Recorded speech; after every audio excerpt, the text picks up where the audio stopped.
Welcome back. It's time to check those quotes and make some investments. It's the NSIC Stock Watch, and David Brown is here to break down who's hot, who's not in the conference. But first, David, we have to check in on last week's report. I know, but your very first tip, you said, buy you Mary.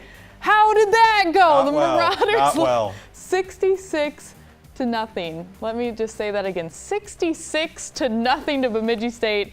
Probably a mistake there, but you did say to sell on Upper Iowa. The Peacocks lost 34-7 at Concordia St Paul. You said to hold on Sioux Falls. They lost a close one, 16-15 at Minot State, so not bad overall, but buying you Mary, not the greatest to start, but you know what? I never said they would win. I was just saying to buy stock in them. I didn't think they'd lose that badly, though. Well, you know what? It's a new week. So week 2, a little time to look over stuff. Who do you buy? I should probably say Bemidji State, right? Well, it's the safe route, and it's going to be an easy pick, but it's also easy to see why you should buy into the Bemidji State Beavers. 66-0 road victory over UMary, as you mentioned, Kelly, to start the season 2-0. And the replacement for all-time leading passer Jordan Hine looks like a stud. Brandon Alt has thrown 3 touchdown passes in each of the first 2 games. He's shown poise, he's shown confidence, and he has Bemidji State believing. I will freely admit that before the season, I thought BSU would take a step back because of Hine's graduation, but so far, Alt is proving me wrong. Bemidji State does not, for now, look like they're going to be falling back into the middle of the pack. They look like a pretty good playoff contender in the NSIC North Division. All right, Bemidji State. Well, they made a statement. 66-0. Absolutely. All right, well, on the other side of things, who are you selling this week? I'm going to sell the Beavers from Minot State. I really thought they would improve this season based on how their 2017 ended, but absolutely nothing has gone right in 2018. 0-2 start. Losing the Minnesota Duluth Week 1 is understandable. Bulldogs are a perennial playoff contender. But getting blown out by Northern State on Thursday Night Football was surprising. This was a 1-score game last year on Thursday Night Football. This year, the Wolves just launched an aerial assault on the Beavers en route to a 42-16 victory. Minot State's issues, Kelly, are twofold. One, they can't figure out the quarterback situation. They tried both Andy Jones and Ben Belinsky. Neither one of them was all that effective. Belinsky did get all the snaps in the second half, though, and I think he does provide a more efficient running dynamic going forward.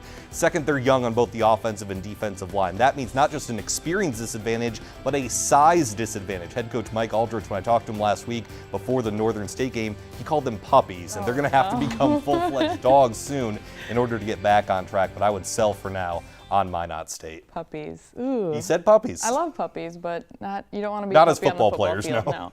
All right, well, a team you're keeping an eye on. Not ready to invest yet, but, you know, they're on the rise maybe a little bit. A little bit. I'm just going to say for now you hold on Concordia St Paul. I think they're easily the biggest surprise so far on the season. Nearly pulled off the upset at Sioux Falls Week 1, then a blowout win at home in Week 2 over Upper Iowa. My main reason for holding off, their schedule over the next 3 weeks is brutal. It includes 2 games at Minnesota State, which is this weekend, and Minnesota Duluth. I don't expect wins in either of those games for CSP, but we'll get an idea if they can at least be competitive. Nearly winning at Sioux Falls in Week 1, that opens some eyes. Taking care of business at home in Week 2, that's a sign of a mature team. Now, it's a matter of whether they can really step up. Dom McKenzie has been great as the starting QB, transferring in from Northeastern State.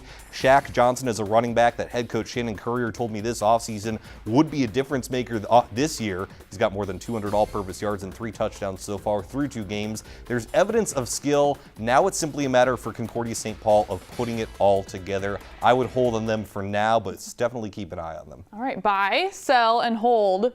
Finally, David, the market trend from Week 2, what do you think? Well, the market trend in Week 1 was running the football, and you stay on offense, you run the football. This past week, if you pass the football, you actually won. 7 of the 8 winning quarterbacks had at least 2 touchdown passes. 5 of the 8 passed for at least 280 yards, and the reason this could be a market trend for a while, 6 of the 8 quarterbacks, they're incumbents who played significant time last season. 2017, not the greatest QB year compared to 2016 and 2015 because there was so much turnover due to graduation. Now we're seeing the evolution of more great NSIC quarterbacks in more spread offenses, so I think passing might be a market trend that is here to stay. All right, I like that. Aerial assault, I guess. Absolutely. All right, well, 2 NSIC games this week coming up. Yep, Thursday, tomorrow. tomorrow, second battle for the bone, 2-0 Minnesota Duluth at 2-0 St. Cloud State. It's the only matchup of undefeated teams, and it's on Thursday Night Football right here, Midco Sports Network, 6 p.m. tomorrow. Then 48 hours after that, Southwest Minnesota State visits USF at Bob Young Field. Cougars and Mustangs Saturday the 15th at 6 p.m. All right, looking forward to it. Thank you so much, David. Thank you.